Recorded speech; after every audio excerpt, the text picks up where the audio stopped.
Hello po. Kakaiba at hindi kapansin-pansing senyales na malakas pa rin ang katawan kahit madalas magkasakit. Herman Buelva po uli. Una, mabilis gumaling sa simpleng sakit gaya ng ubo, lagnat at sipon.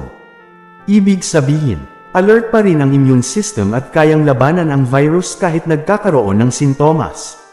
Pangalawa, kumakain pa rin ng maayos kahit may sakit. Ibig sabihin, stable pa ang appetite, na senyales ng hindi ganun kalalim ang problema sa katawan. Pangatlo, may lakas pa rin gumalaw kahit may sakit. Ibig sabihin, ang katawan ay may sapat na energy reserve, at hindi agad nauubos sa simpleng karamdaman.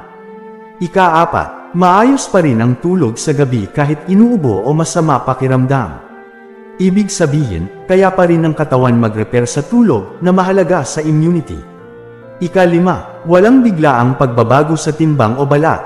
Ibig sabihin, ang metabolism at organs ay stable kahit may on and off na ubo, sipon, etc.